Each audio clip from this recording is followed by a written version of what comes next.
2021년 2월 16일 화요일 오늘의 말씀을 함께 나누도록 하겠습니다. 오늘 말씀의 제목은 요나의 표적입니다. 본문 말씀은 마태복음 12장 38절부터 42절까지 말씀입니다. 읽겠습니다. 그때 서기관과 바리새인 중 몇 사람이 말하되 선생님이여 우리에게 표적 보여주시기를 원하나이다. 예수께서 대답하여 이르시되 악하고 음란한 세대가 표적을 구하나 선지자 요나의 표적밖에는 보일 표적이 없느니라. 요나가 밤낮 사흘 동안 큰 물고기 뱃속에 있었던 것 같이 인자도 밤낮 사흘 동안 땅속에 있으리라. 심판때에 니느웨 사람들이 일어나 이 세대 사람을 정죄하리니 이는 그들이 요나의 전도를 듣고 회개하였음이거니와 요나보다 더 큰 이가 여기 있으며 심판때에 남방 여왕이 일어나 이 세대 사람을 정죄하리니 이는 그가 솔로몬의 지혜로운 말을 들으려고 땅끝에서 왔음이거니와 솔로몬보다 더 큰 이가 여기 있느니라. 아멘. 오늘부터는 몇 시간에 걸쳐서 마태복음 12장과 13장에 기록되어 있는 말씀을 이어서 살펴보도록 하겠습니다. 오늘 본문 말씀에 기록된 요나의 표적에 대한 말씀으로 시작된 예수님의 말씀은 예수님을 찾아온 육신의 가족들에 대한 말씀과 또 우리가 잘 알고 있고 많이 들었던 씨 뿌리는 비유의 말씀으로 이어지게 됩니다. 오늘부터 함께 나눌 말씀이 요나의 표적으로부터 시작되는, 그래서 씨 뿌리는 비유의 말씀으로 이어지는 것을 전체적으로 함께 나누려고 하는 이유는 예수님께서 말씀하신 씨 뿌리는 비유의 말씀의 의미가 중요한데 이 말씀을 바르게 이해하기 위해서는 분명히 앞에서 기록된 말씀의 의미를 우리가 알아야 하기 때문입니다. 먼저 오늘 본문 말씀을 함께 나누도록 하겠습니다. 38절 말씀입니다.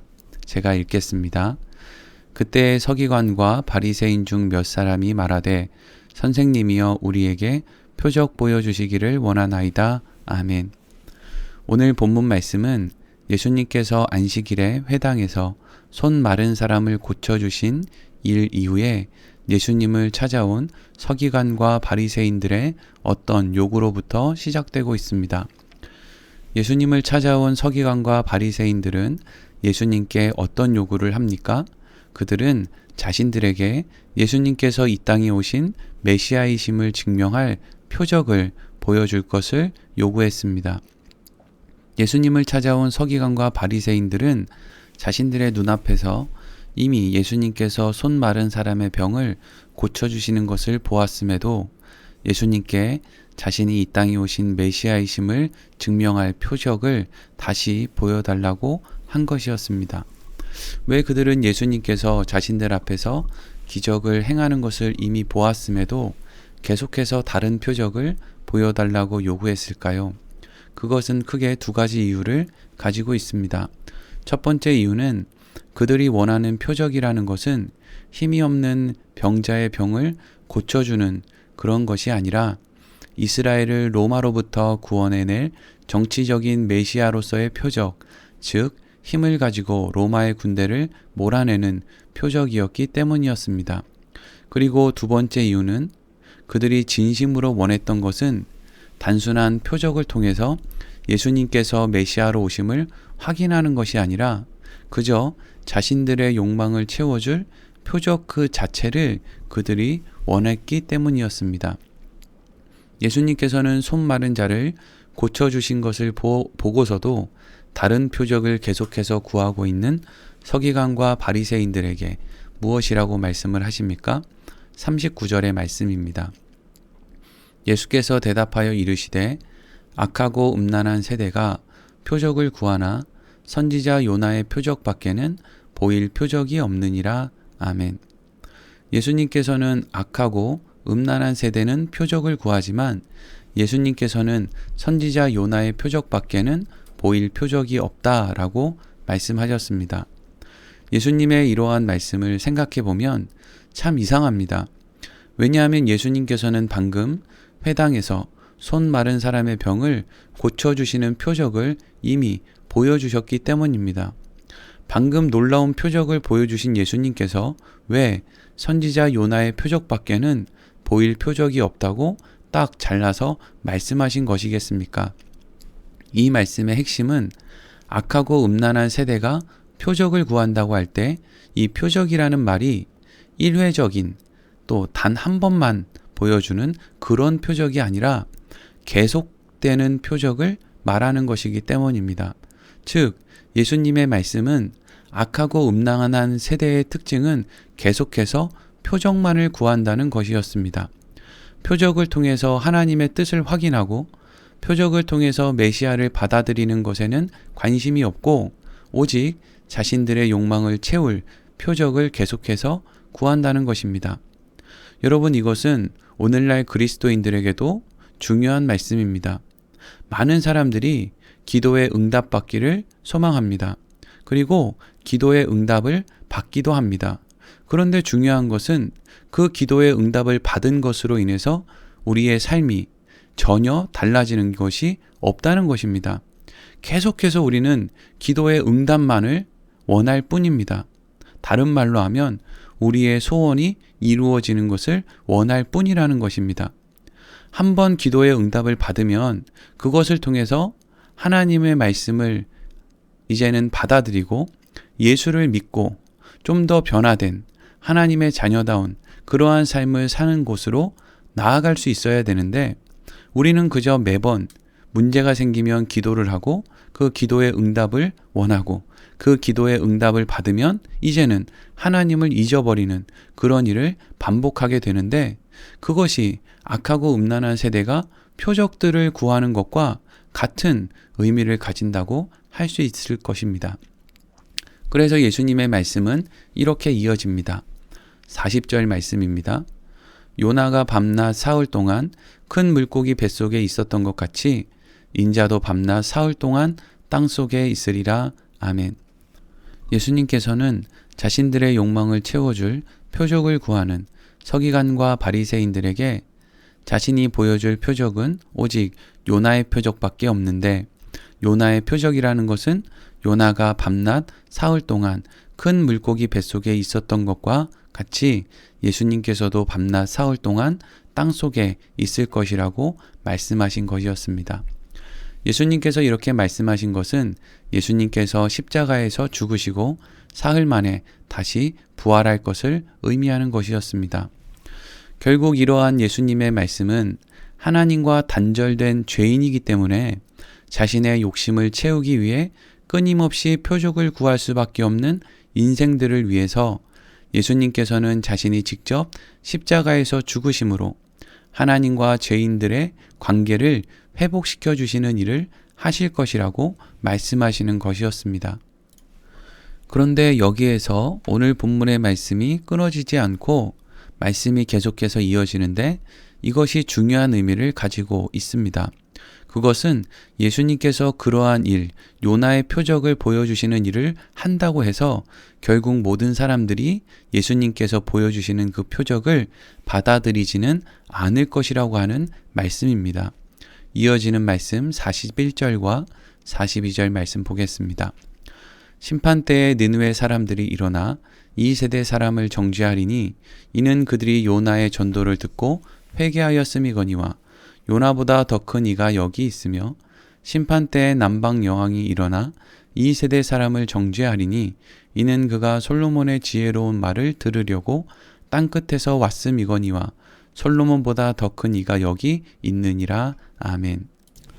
예수님께서는 요나가 니느웨 성에서 심판에 대한 하나님의 말씀을 전했을 때 니느웨 성의 모든 사람들이 요나의 말을 듣고 회개했던 것과는 달리 요나보다 더 큰 분, 예수님께서 이 땅에 하나님의 심판에 대한 말씀을 전해도 사람들은 받아들이지 않을 것이라고 말씀하셨습니다. 그리고 남방 여왕이 솔로몬의 지혜로운 말을 듣기 위해서 땅끝에서 온 것과 달리 솔로몬보다 더 큰 이가 사람들을 직접 찾아왔음에도 불구하고 사람들은 그분의 말을 듣지 않을 것이라고 말씀하셨습니다.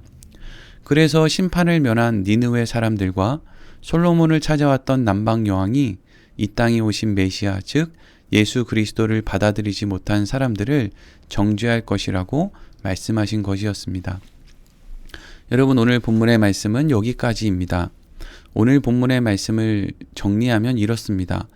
예수님께서 손마른 사람의 병을 고쳐주신 기적을 행하신 것을 보고도 예수님을 찾아와 표적을 구했던 서기관과 바리새인들을 향해 예수님께서는 요나의 표적밖에는 보여줄 것이 없다라고 말씀하셨습니다.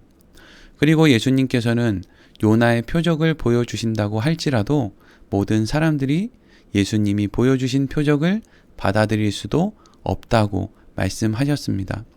오늘 말씀을 통해서 우리가 분명히 알아야 될 것이 무엇이겠습니까?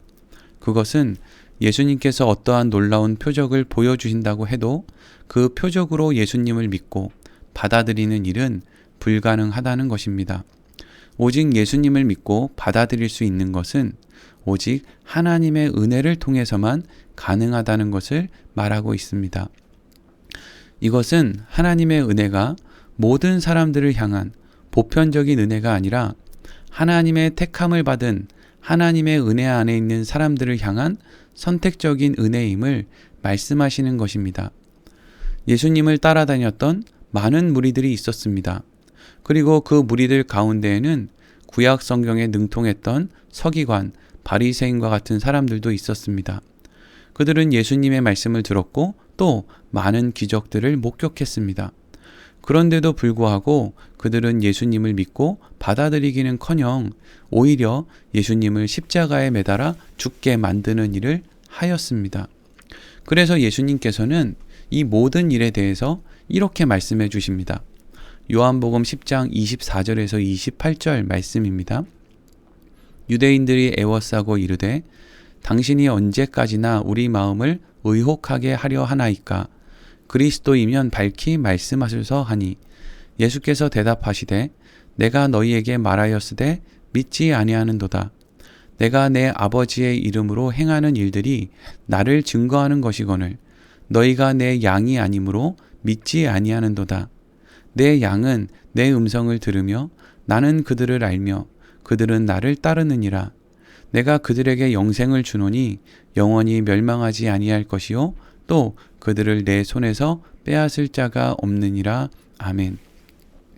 예수님을 따라다녔던 많은 사람들은 계속해서 예수님께 표적을 보여달라, 분명한 말씀을 해달라 라는 요구를 했습니다.